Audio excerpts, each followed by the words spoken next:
Brought to us by AUX, Amiga User Group Switzerland, and I think you talked the first time about your story on Commodore, what you did there, but actually you were in Switzerland some years ago and even worked from Switzerland, and you're going to tell us the story about Commodore, you're going to tell us who you are, and then we're going to do a discussion, like we can ask him questions, he can tell many stories about the background, what happened to Commodore, what went well, what didn't went well, at least, otherwise we would have another discussion, and also about your books, which you have here, which tell the story from your side, but also from many friends of yours you made during Commodore time, who tell their story about Commodore stories. Now, I have still the first question. Who of you had just the C64? Just only. Okay, so only, not many. So who of you had an Amiga? And who of you had both? So it looks like we have a huge crowd, a little bit less that had both, but we have a huge crowd of Amiga fans and friends, and I guess all of you are members of this group or not, hopefully. At least there is some incentive to do so because they invited John Pleasance, so I hand over the mic to you and let's inform us about the story of Commodore. Thank you very much. Thank you for all coming. I really appreciate your attendance, and hopefully you'll get a little fun out of this. I first need to thank the guys from the Amiga User Group Switzerland for inviting me over here and the fantastic hospitality I've had. So thank you guys, I really, really appreciate it. It's fantastic. Okay, I think the best thing I can do is to start with is just to give you some background of my career at Commodore. And then I'm going to talk about how Commodore started and then all the things that went wrong and so on. I joined Commodore in 1983, in June of 1983. And I was recruited to sell Commodore PETs into the retail market. My background has been retail virtually all my life, after being a professional musician, that is. But the interesting thing was that when I joined Commodore in the UK in 1983,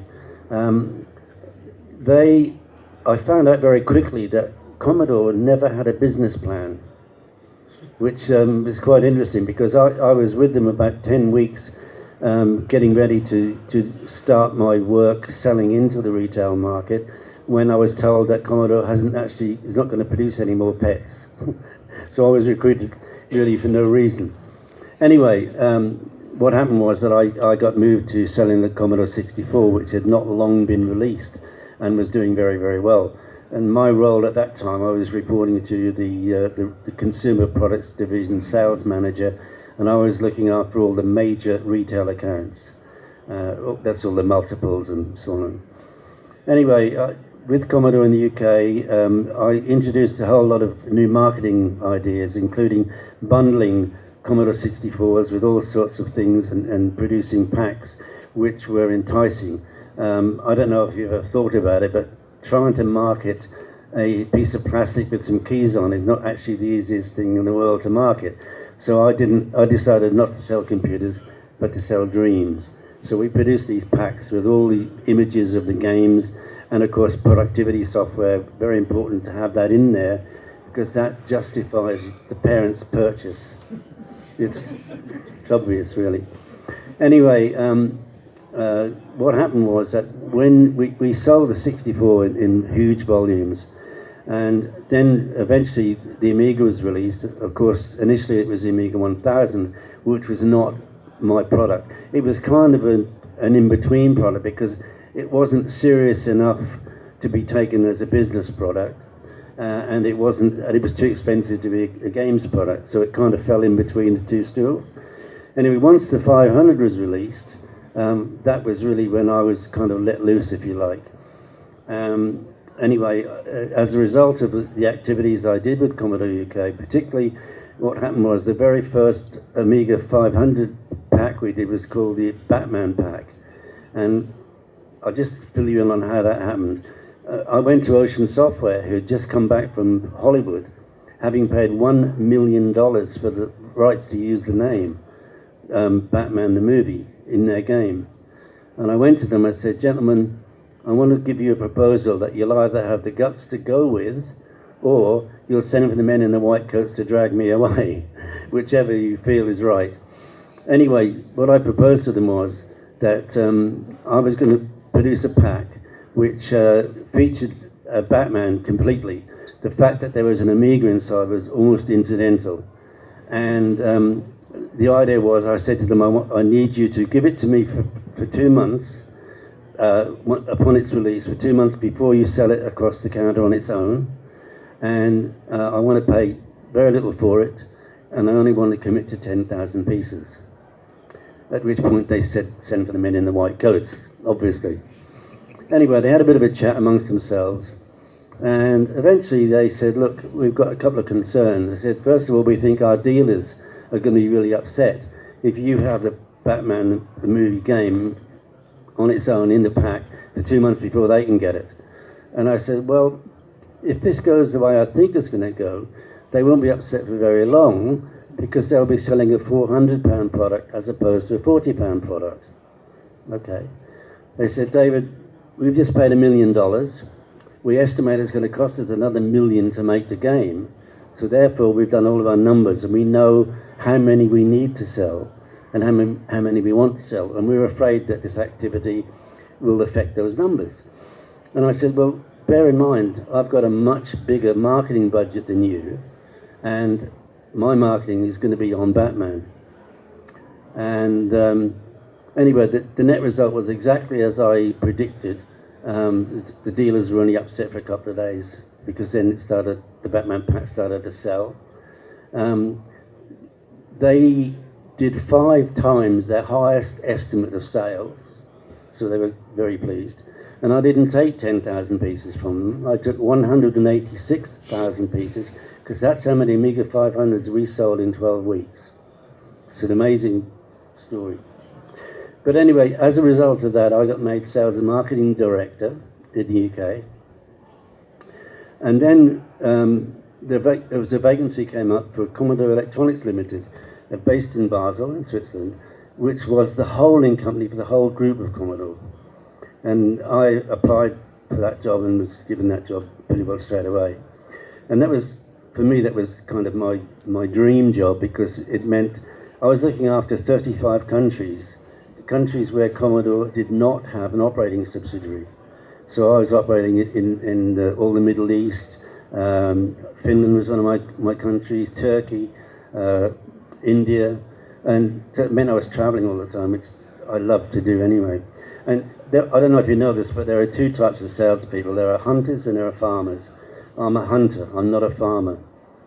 Anyway, I was at CEL for 2 years, based in Basel. But to be honest with you, I was hardly ever in Switzerland, because I was traveling all over the place. I never sold into Switzerland, by the way. It had its own operating subsidiary. Anyway, in 1992, I was sent to the States as Vice President of Consumer Products for the sales company. We used to call the American sales company sales prevention officers, because that's kind of what they were. Anyway, after I was there a year and it was a bit of a mess which I sorted out, and then I was returned back to the UK as Managing Director of the UK company. So that's kind of an overall background. So I think you can see I'm very well qualified to talk about Commodore, because I was working with Commodore at all different levels and internationally. Now I just want to give you a quick background into how Commodore started. You probably know this, but anyway, there was a guy called Jack Tramiel, and he was rescued from Auschwitz a couple of weeks prior to his potential death by the American military. He was rescued, and the first thing he did when he could is he went to the States and he joined the military to say thank you for getting me out of there. He then ended up opening up a typewriter repair shop on the Bronx. And from that, he got into calculators, and he started to actually manufacture calculators. And eventually what happened was that the chip company that was supplying him realized that he was doing very well selling these electric calculators, and they weren't doing it themselves. So they stopped supplying him and started doing their own. So he ended up buying a chip manufacturing company MOS technology, just near Philadelphia. And one of the guys working for the MOS technology was a guy called Chuck Peddle, and he had just developed a put-together-yourself computer called Kim 1. So Jack bought the company on the basis that Chuck came with it. I mean, you can't officially do that, but that was how the deal was done. So from that, they then developed the VIC-20, and then the 64. Now, the interesting thing is that the 64 was without question Commodore's glory days. But at the same time, it was also their demise. Why? Because there's a lot of conjecture about how many 64s were sold worldwide. I know the actual number.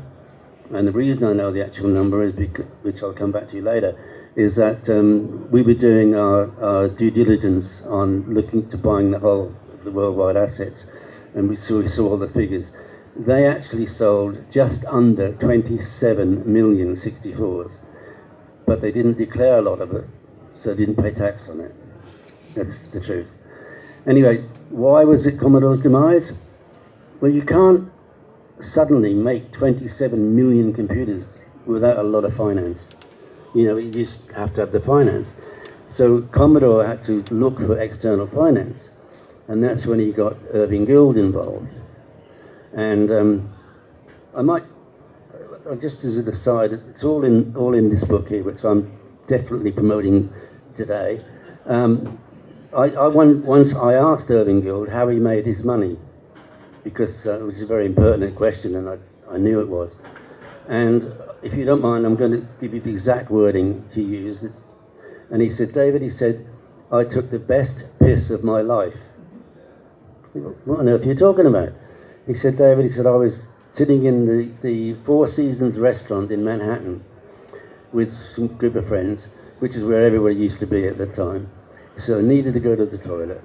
So I walked into the toilet, and within a minute or two of me walking into the toilet, this young guy came in, and the guy's going, effing company, I can't effing believe they're so effing stupid. And he was really ranting and raving. So Irving said, oh, why are you so upset? This guy said, well, he said, I've just brought a proposition to my company, fantastic proposition, and they've turned it down, and I can't believe how stupid they are. So Irving said, okay, well, what is the proposition? And this guy said, well, he said, you know how things get shipped around the world by sea? He said, it's a nightmare if you're shipping barrels of oil, wheat, electronics, how they pack it all into the ship, it's an absolute nightmare. So these guys have come up with a system of containerization, 20-foot, 40-foot containers with vehicles built to carry them, cranes, ships built to carry them. He said, and I brought to my company the rights to the container system for the USA, and they've turned it down. And Irving said, you've just met your man. And that's how he got into and became a very, very rich man. Which I find an interesting story in itself. Anyway, let's get back to Commodore and what went wrong. Well, as I said in the beginning, Commodore never ever had a business plan, which sounds bizarre, but it's absolutely true, which is why they kept coming up with things like the +4. Suddenly I got 10,000 +4 shipped to me. What the hell do I do with the +4? It was a non-product. They just kept doing all these, and the reason for that was that they kept hiring new head of engineering. That person would come in and say to their engineers, what are you working on? I'm doing this. Oh, don't do that. Stop that. Do this. So there's loads and loads of projects that never got finished. Loads of them. And so that in itself is a big no-no for a company to not have a business plan. Do you know, they never once came to us and said, what does the market need? What product do you need? What price point do you have to meet? Never, ever once, which is kind of crazy. The other reason why Commodore inevitably went bankrupt is that they never, ever had external auditing. Now, what does that mean? Well, let me give you an example. The general manager of Commodore Netherlands, a guy called Bernard van Tienen, passed away now, so I don't mind talking about him.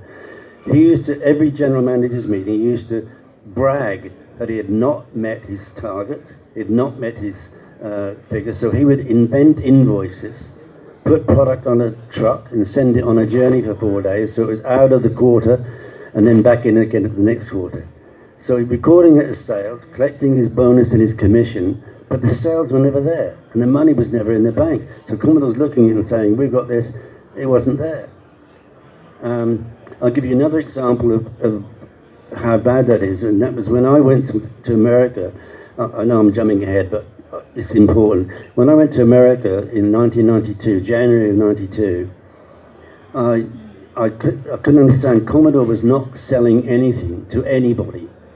So I called my team and I said, why aren't you selling anything? And they said, oh, we're not allowed to sell into the retailers. What do you mean you're not allowed to? We're not allowed to. Why? We don't know. So I've got to get to the bottom of this. So that I made appointments to see all the retailers. The very first appointment I made was with Sears in Chicago. I can remember it like it was yesterday. I was on the 12th floor of their tower building. And I sat down with my rep, Steve, and there was, I think, 10 people from Sears around this boardroom table. So I introduced myself, told them about my history. I've been with Commodore, I think it was 8 years or something, 9 years, whatever it was. And I said, gentlemen, I'm here to try and get things moving because clearly something's not working. And I'll give you my honest, work, and all I ask from you is the same. So I said, would you mind telling me why you're not paying your bill? And they said, well, it's simple, Mr. Pleasance. They said, we're waiting for you to take all our stock back. And I said, well, I've been in Commodore 8 years or 9 years, and I've never known Commodore to be a lending library. The next thing you know, they push a piece of paper across the boardroom table to me. And it was a letter signed by Jim Dion, who was the president of Commodore Inc., the sales company in America. And it was a sale or return agreement, which we never did. But he'd recorded all these sales, got his bonus, and they were stuffed to the gunnels with a product that they could never have sold in a million years. Do you know what that product was? CD-TV.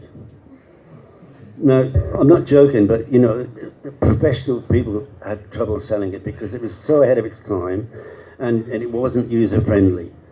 There's absolutely no chance on God's earth that Sears could have sold it because they're hard pushed to ring up something on the till and put it in a plastic bag. That's the truth of the matter. But I was stuck there. Suddenly, here I am faced with this president having signed this document. And what it meant was that I had to take back all the CD-TVs, and a lot of them were not even saleable again because they were a bit on display and everything else. But that was the agreement that was signed. Now, I had to think very quickly on my feet. And in the end, I said to them, look, gentlemen, you should be selling the Amiga 500. That's the product that's flying out. If you give me an order to the same value of the product I'm taking back from you, the Amiga 500s, I will give you your own pack. Sears special pack with your own software in it, which is how I managed to get over it. Now, the only reason I'm telling you that is because you realise then that Commodore had believed it had, I think it was almost $750,000 that I ended up taking back from all the retailers, all the big retailers, that Jim Dion had sold on sale or return. So they believed they'd got $750,000 worth of sales, which weren't real sales. So can you imagine running a business when you don't know how much money you've got in the bank? I mean, I still find that unbelievable.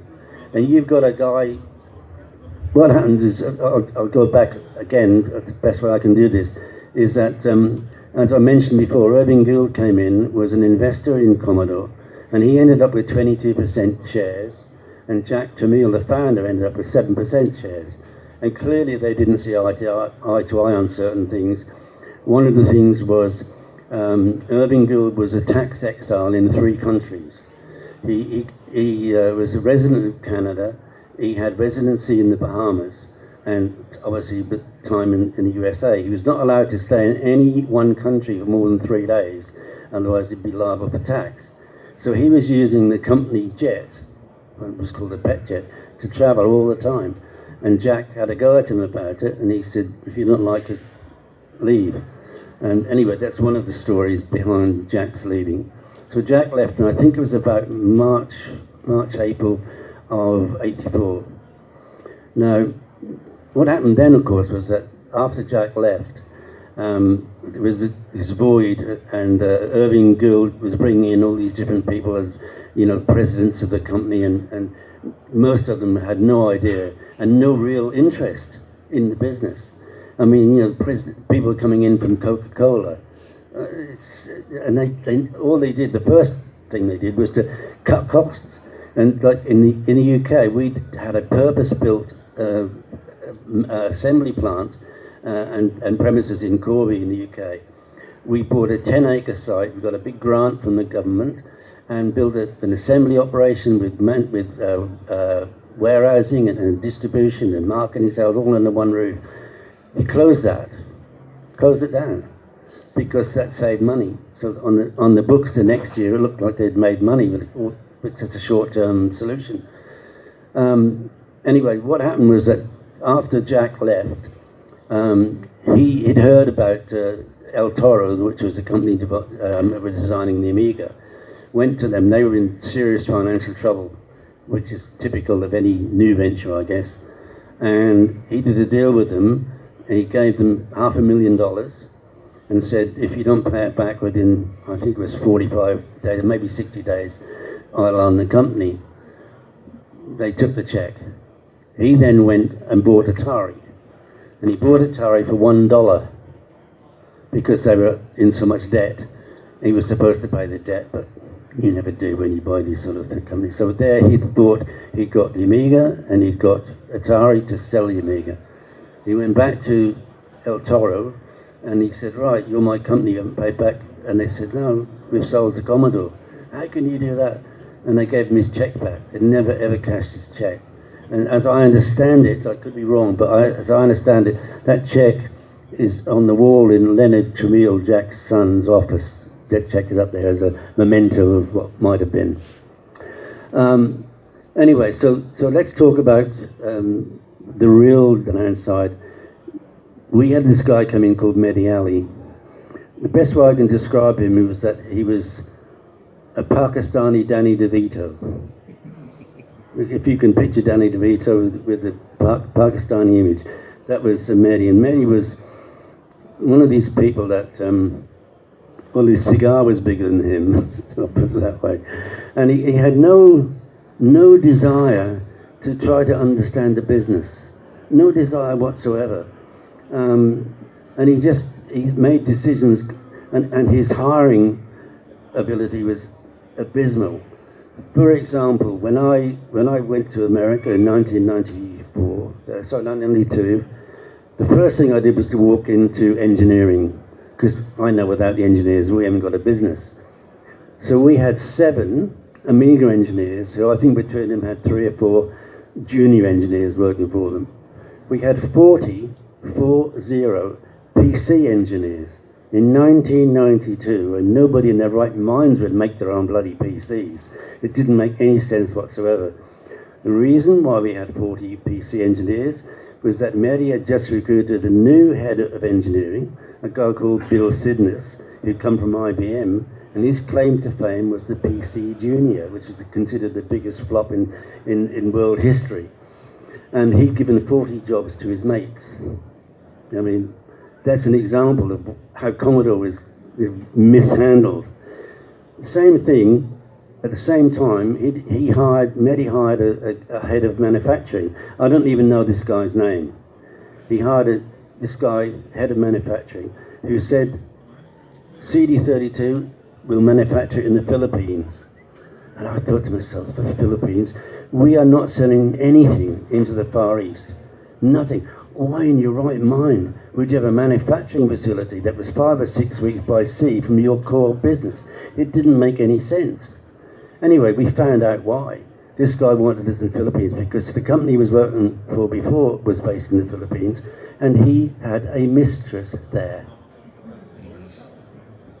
That was the whole reason why we built the manufacturing plant in the Philippines.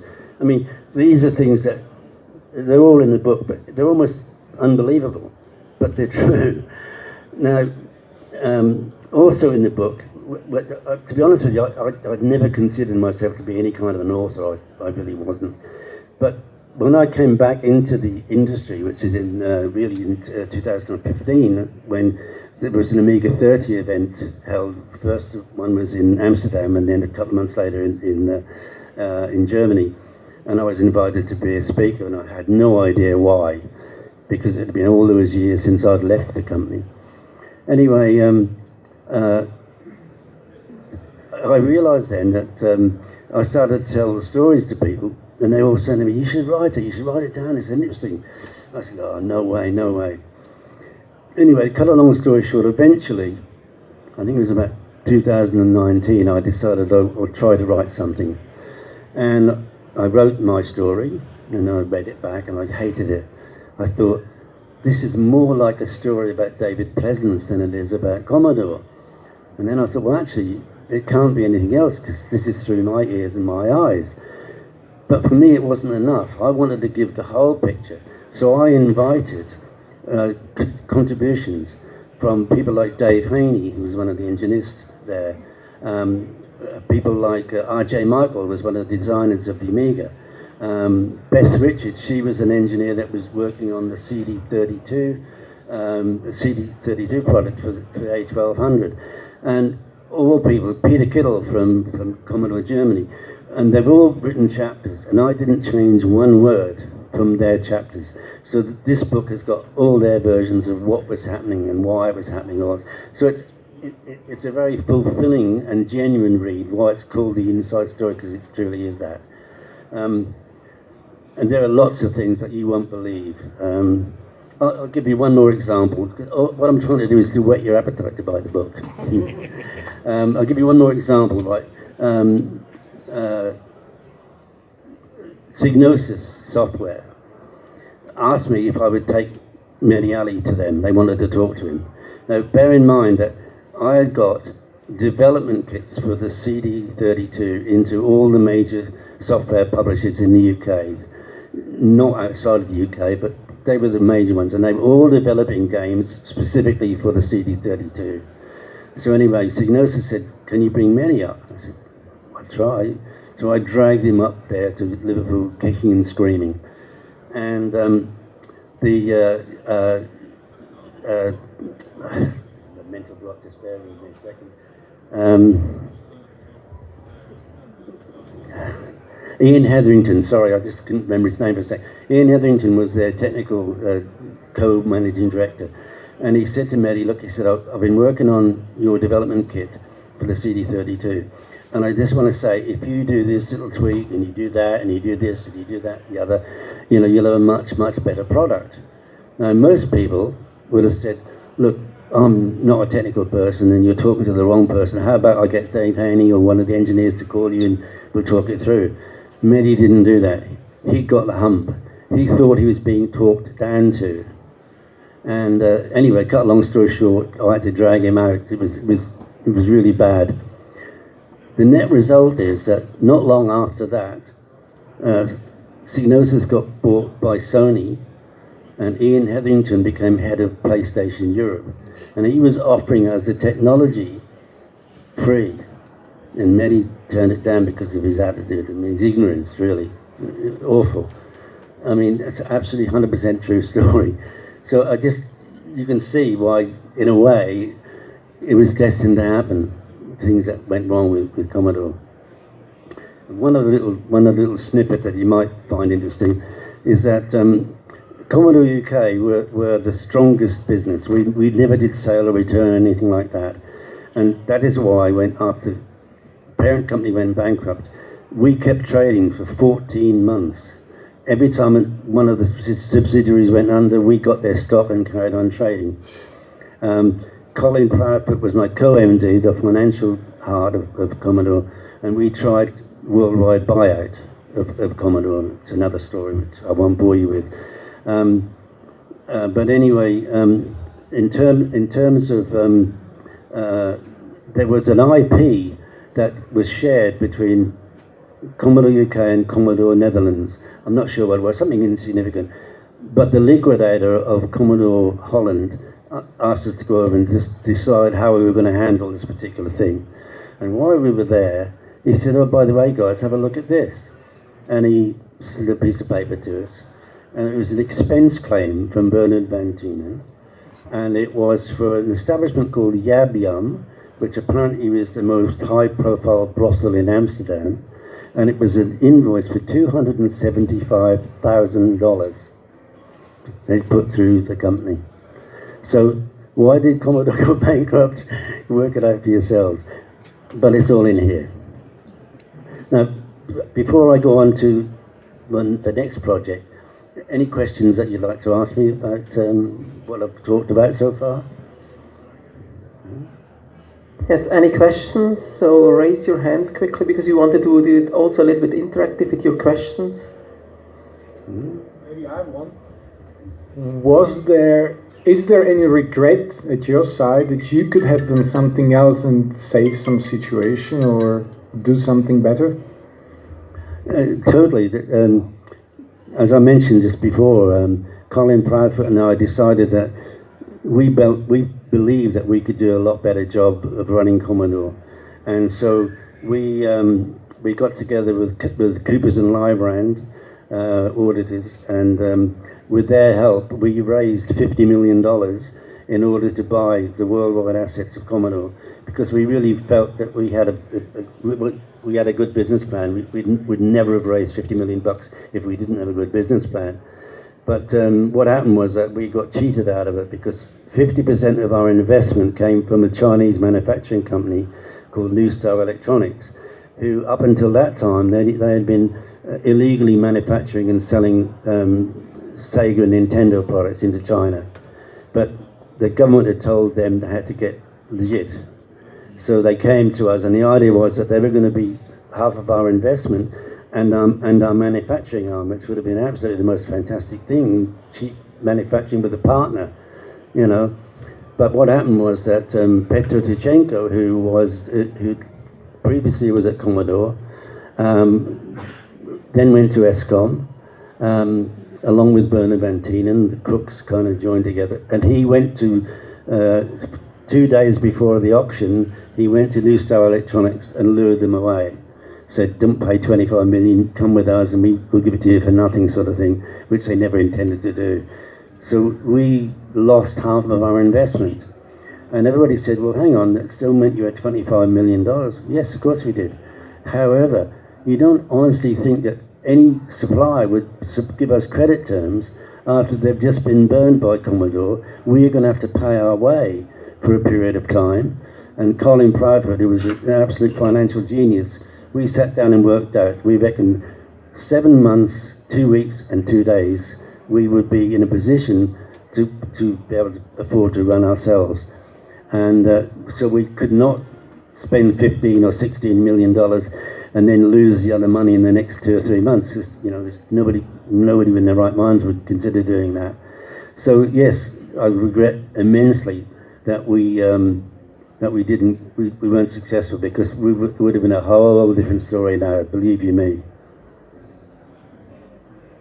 Anybody else? Any other questions before we go to the other books? No? Fine. Okay, I'd like to introduce you to this trilogy of books. I can't reach it from here. Which initially this started out, to be honest with you, once this was finished, I thought, that's it. I've done my bit writing books. But what happened was that I got interested in what was happening after Commodore's bankruptcy. ESCOM only had it for just over a year when they went bankrupt. So I thought, I wonder if I can do some research and find out what's happened to Commodore's trademarks, its IPs, its patents, and logos and things. So I decided I wanted to write a book, and I got in touch with a few people who I needed to get information from, and one of them was Trevor Dickinson, who I don't know if you know, but he's a very huge Amiga fan, and he's produced the 5000 and the 1222 is coming out soon. Anyway, I contacted him and he said, "David, I've got loads of material already, so how about we co-author?" So we thought, okay, there's going to be one book, and at the time, I wanted to write about the vultures who were coming in and trying to get the trademarks and the logos for.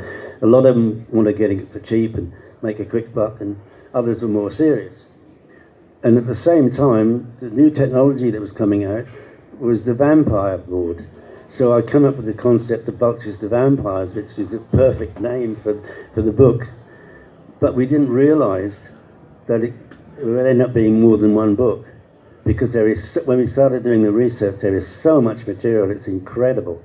So ultimately, we have 3 volumes. Volume 1 covers from 95 to 2005. Volume 2 covers from 2005 to 2010. And Volume 3, which has only just come out, takes you right up to 2023. And if you're interested in what happened and all the different technologies that people were wanting to develop around the Amiga technology, all sorts of different products, none of which came to market. It's bizarre. But essentially what you've got here, with these 4 books, you've got 4 years of research and you've got 40 years of Commodore history. And I mean, honestly, if you're interested in Commodore and you like a good read, it's all genuine. It's no fiction in this at all.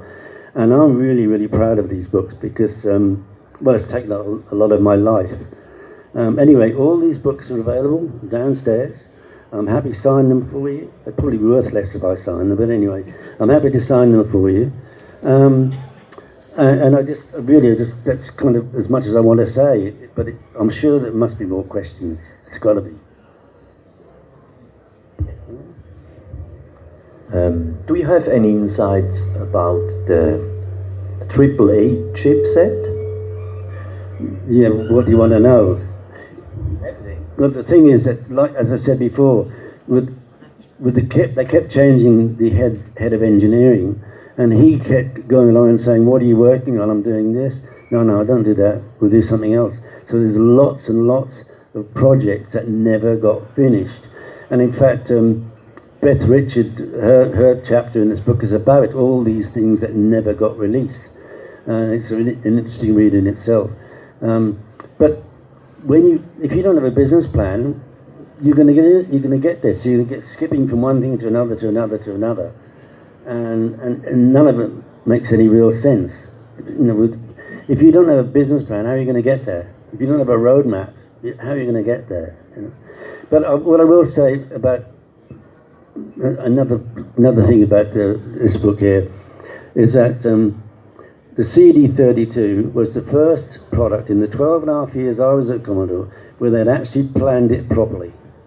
They'd planned to develop it, they'd planned for us to get software done, which, as I said, I had all these development kits in all the software houses. It was all planned, and it was planned, the release date and everything was all sorted. And then when Commodore got into serious financial trouble, I mean, they'd always been in trouble, but they got into serious financial trouble. And Mehdi Ali came to me and he said, "David, I want to launch the CD32 in September." And I said, "You're mad. You're absolutely crazy. What are you talking about?" He said, "I need the extra sales," he said. I said, "Mehdi, we've got A1200s on order right through Christmas. Every major retailer is ready to take the orders in." I said, "You launch the CD32, you will kill the 1200. "Oh, I want both sales." I said, "You won't get it." So the other thing, Mehdi, is that we don't have the software. So if you launch it in September and there's no software ready for, all you're going to get is ports from the 1200, and people are going to go crazy. They're going to say, "This is ridiculous. I've got CD32 and it's the same software that's on the 1200. But he wouldn't listen. And everything I predicted came true. Although we did the worldwide launch, we launched CD32 from the Science Museum in London. Fabulous launch. And I must tell you, you'll love this story. Just before the launch, there was an article, in PC Week, and it was an interview with Tom Kalinske, who was the worldwide president of Sega. And this journalist interviewed him, and in the interview he said, "Oh, what about 32-bit CD-based games consoles?"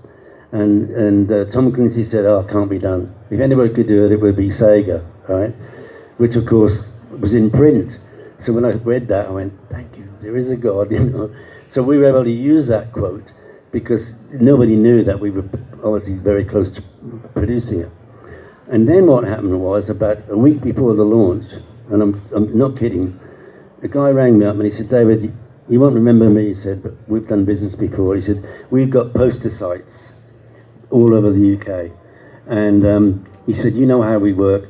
You book a site, you pay 50% up front, and then you pay the other 50% on the week that your campaign commences.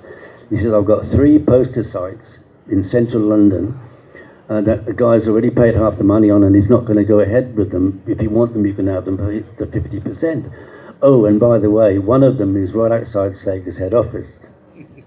So I don't know if you know this, but Sega advertising on television used to be this good takes ages.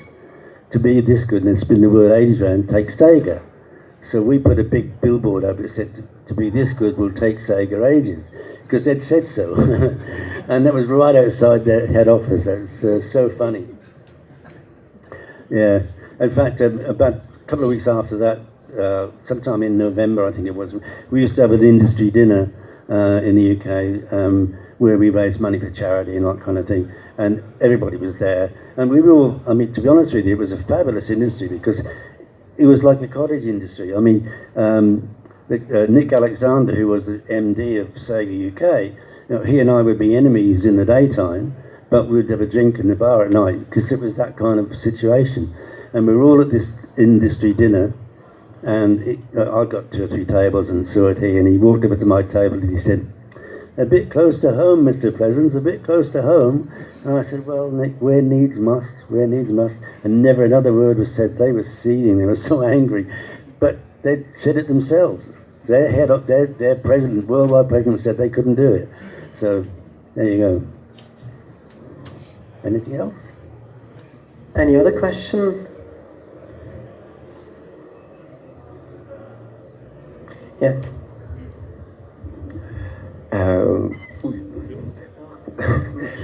Just in a few quick words, what is the gist of it, of the IP story? So where did it go?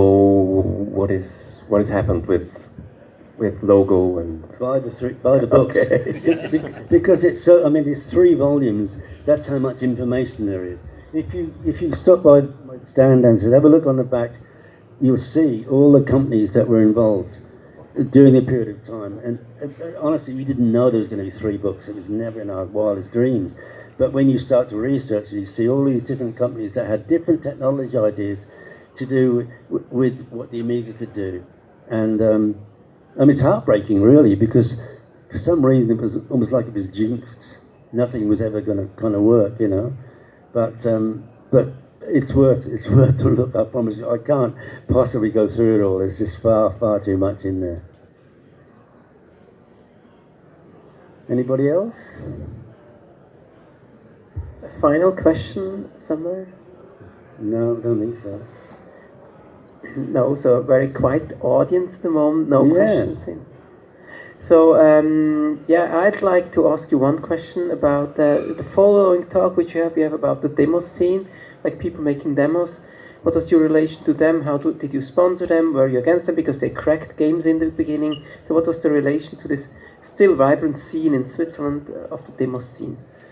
Yeah, well, that's a very good question, actually, because my claim to fame is, if anything, is that I was the very first hardware company to join FAST, the Federation Against Software Theft. And so a lot of people said to me, when as I explained, I joined to sell the Commodore PET, and then I got involved in the 64. And what happened was that one of my customers, it was a company called Spectrum Distribution, nothing to do with Spectrum Computers, just what their name was. And the managing director of that company came to me in, I think it was November of 83, and he said, David, he said, I've got my flight and my hotel booked for the winter CES in Las Vegas in January. He said, no, I can't go. He said, I forgot that he owned a place in Marbella, and he said, I promised my family I was going to take them. He said, would you like my ticket and my hotel? Because it's all paid for. So I immediately went to my boss, but to the managing director of Commodore at that time, and asked permission because I wouldn't do anything. Anyway, the bottom line is I went to Las Vegas in January of '84. And the reason I'm mentioning this is because I was staying in a hotel where a lot of the software companies from the UK, who I didn't know, were all there. And they were kind of jibing me at the first breakfast. They were saying, oh, you're soon going to get your comeuppance. So what are you talking about? They said, oh, Commodore, you're a faceless company and you're getting involved with this, but you're all going to regret that, Luke. I said, why? They said, because MSX is coming. And the Japanese, they know how to do things. And I said, okay. I said, but you know they're going to fail, don't you? What are you talking about? I said, MSX is going to fail. And they said, we don't know what you're talking about. I said, okay, look at it from this point of view. I said, let's say you are Dixon's, who have, the biggest group of retail shops. I said, they're going to look at MSX and they are going to say, right, as I know it, there were 15 MSX companies, Toshiba and Pioneer and et al. I said, and Sony, I said, if you look at Dixon's, they will probably range 5 MSX. They'll probably range Sony and maybe Pioneer, their own brand, say Sure, whatever.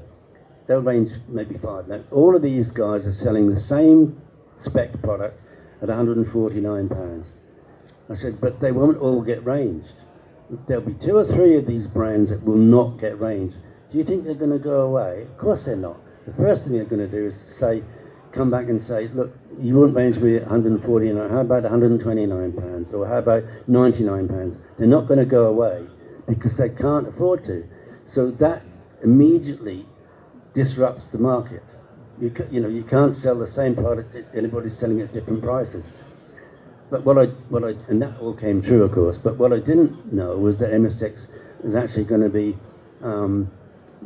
incompatible. There was loads of incompatibilities between the MSX brands, which added to their demise. Now, the only reason I'm telling you this is because with the message I was getting from the software company was that we, as Commodore, did not get involved with software people. And I immediately picked up on that, which is why I went out of my way to start to get to know the software companies, and eventually we did all these bundles using their software and so on and so forth. And one of the things I did was to join FAST. Now, I know we were the first hardware company ever to join FAST, to prove that we were supporting the software companies. So that's kind of an aside to what you're saying, but the Demoscene, it's very difficult because the Demoscene people create incredible things, and they're always trying to outdo each other in what they can produce, which is fantastic. And so, yes, we do want to support them, but you can't support them in any material way. Can you understand that? You can't, not like a software company that's selling to the market, and you can help them to promote their products and so on and so forth. There's nothing you can do with Demosceners who are doing it as a hobby, and it's all very